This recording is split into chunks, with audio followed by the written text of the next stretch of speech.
नमस्कार, तेजस हाऊसमध्ये तुम्हा सगळ्यांचं मनापासून स्वागत. आपली आजची रेसिपी आहे कढी आणि मुटकुळे.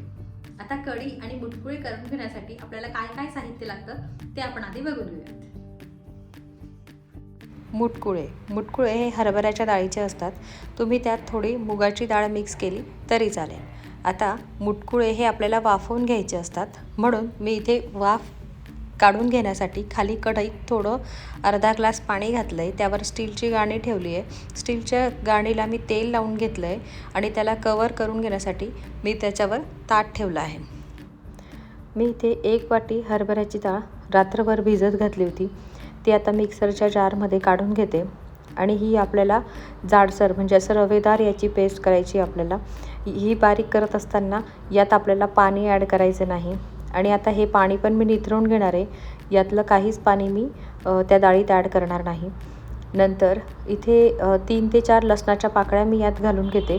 2 हिरवी मिरची घालते, थोडी कोथिंबीर घालते आणि त्या मुटकुळ्यांना कलर येण्यासाठी मी थोडी हळद आणि चवीनुसार मीठ ॲड करते. म्हणजे मुटकुळे असे छान येल्लो कलरचे दिसावेत म्हणून मी त्यात थोडीशी हळद ॲड करते. आणि यात आपला खाता सोडा जाणार नाही, म्हणून ते मुटकुळ्यांचा कलर चेंज होण्याचा प्रश्नच येत नाही. हे आपल्याला फक्त वाफवून घ्यायचे आहेत. आता याची अशी थोडीशी रवेदार जाडसर पेस्ट केल्यानंतर याचे हातानेच आपल्याला असे गोळे करून घ्यायचे आहे. हाताने हिरवी मिरची कोथिंबीर त्यात पूर्ण मिक्स झाली आहे.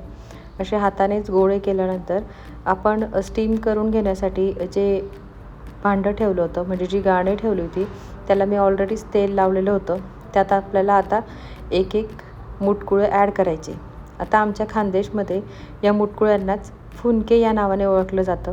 तुमच्याकडे यांना कुठल्या नावाने ओळखतात ते मला कमेंट करून नक्कीच सांगा. हे फुनके आमच्याकडे नवरात्रीत जेव्हा चक्रपूजा असते तेव्हा दरवर्षी केले जातात. आता फुनक्यांसोबत कढी हे कॉम्बिनेशन खूप छान लागतं.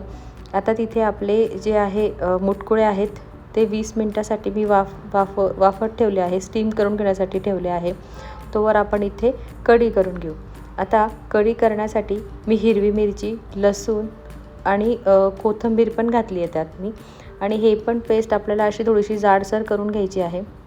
ही जाडसर पेस्ट करून मी ते एका ताटात साईडला ठेवलं. आणि इथे दही किंवा ताक, आपण ज्याची कढी करणार आहोत, कढी करण्यासाठी दही किंवा ताक दोघांपैकी काहीही पण वापरलं तरी चालेल, पण ते आधी मिक्सरमध्ये बारीक करून घ्यायचं आहे. तुमच्याकडे जर ब्लेंडर असेल ना तर तुम्ही ब्लेंडरचा वापर केला तरी चालेल.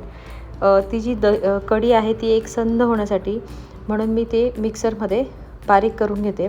त्यात कुठल्याच प्रकारच्या गिठोळ्या राहत नाही, लम्स राहत नाही, म्हणून मी कढीसाठी जे दही किंवा ताक वापरते ते एकदा मिक्सरमध्ये वाटून घेते. त्यात मी थोडंसं डाळीचं पीठ पण ॲड केलं. 1च चमचा डाळीचं पीठ ॲड करायचं आहे. जास्त डाळीचं पीठ ॲड केलं की ती कढी थोडीशी घट्ट होते, म्हणून मी 1च चमचा डाळीचं पीठ ॲड केलं. आणि पीठ ॲड करून मी ते मिक्सरमध्ये थोडंसं पाणी घालून वाटून घेतलं.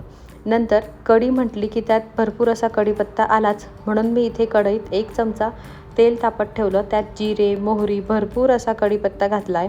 आणि कढीपत्ता, जिरे, मोहरी छान तडतडले की त्यात हिरवी मिरची, लसूण आणि कोथिंबीरची जी आपण पेस्ट करून घेतली होती जाडसर, ती पेस्ट ॲड करायची. आणि हे एकसारखं परतवून घ्यायचं. मिरची छान परतली गेली की त्याचा जो तिखटपणा असतो तो तेलात परतवल्यामुळे कमी होतो, म्हणून मिरची छान तेलावर परतवून घ्यायची आहे. आणि ती आपण ऑलरेडीच बारीक केली आहे. बरेच जण मिरचीचे तुकडे पण ॲड करतात, पण मी मिरची आणि लसूण छान बारीक करते. मला थोडीशी तिखटच कढी आवडते, म्हणून मी हिरवी मिरची मिक्सरमध्ये बारीक करून घेतली आहे. आणि मी यात हळद घालते. आता बरेच जण हळद घालत नाही कढीमध्ये, पण मी घालते हळद. मी इवन मसाल्या भाजीमध्ये सुद्धा मी हळद घालत असते. नंतर मी इथे जे आपण वाटून घेतलं होतं मिक्सरमध्ये दही आणि डाळीचं पीठ, ते मी यात घालून घेतलं. आणि यात थोडंसं पातळ होण्यासाठी म्हणून मी यात अर्धा ग्लास पाणी ॲड केलं आहे. जास्त पण पातळ आपल्याला कढी करायची नाही आहे, पण जास्त घट्ट पण नाही करायची आहे. मी तुम्हाला चमच्याने हलवून दाखवते. नंतर यात चवीनुसार मीठ ॲड केलं आहे. आता तुमच्याकडे जर गोड आवडत असेल कढी तर तुम्ही यात गूळ किंवा साखर ॲड करून घेऊ शकतात. मी इथे गूळ ॲड केलेला आहे. थोडीशी ती आंबट गोड चवीची कढी मला खूप आवडते. आता मी वरून कोथिंबीर घालून घेते आणि कढीला अशी छान उकळी आली की आपल्याला या स्टेजला कढी बंद करायची आहे. जास्त वेळ उकळवायची नाही, नाहीतर ते नासलेल्या दुधासारखी दिसते ती. इथे मी गॅसवर तवा गरम करत ठेवला आहे. नंतर मी आता पोळी लाटून घेते. मी आज स्क्वेअर शेपची पोळी लाटते. तुम्हाला मागे सांगितल्याप्रमाणे आपल्याला मुलांना रोज काहीतरी वेगळं करून द्यायचं असतं. मग त्याच भाज्या त्याच प्रकारची पोळी खाऊन खाऊन मुलं कंटाळू नये आणि आपल्याला पण कंटाळा येऊ नये म्हणून मी वेगवेगळ्या प्रकारची पोळी, भाज्या त्याच पण त्याला वेगवेगळ्या पद्धतीने करून दिल्या की मुलंही आवडीने खातात आणि आपल्याला पण करायला मजा येते. चला तर मग इथे मस्त गरम गरम पोळी तिकडच्या गॅसवर शेकून घेते. इथे आपले मुटकुळे शिजले की नाही हे आपण चाकूच्या मदतीने चेक करून बघू. जर चाकूला कुठल्याच प्रकारचं पीठ लागत नसेल तर आपले मुटकुळे छान शिजले आहेत.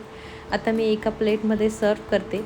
इथे गरम गरम आपले मुटकुळे आणि इथे शेजारीच आपली पोळी पण रेडी झाली आहे. नंतर मी इथे कढी पण सर्व करून घेतली आणि त्याचसोबत मी इथे फिकी खिचडी मुगाच्या डाळीची करून घेतली होती. ती पण मी प्लेटमध्ये सर्व केली आणि जे मुटकुळे आहेत ते मी कढीत ॲड केले आणि ते आपल्याला पोळीसोबत खायचे आहेत. हे कॉम्बिनेशन इतकं छान लागतं आणि रेसिपी कशी वाटली हे मला कमेंट करून नक्की कळवा.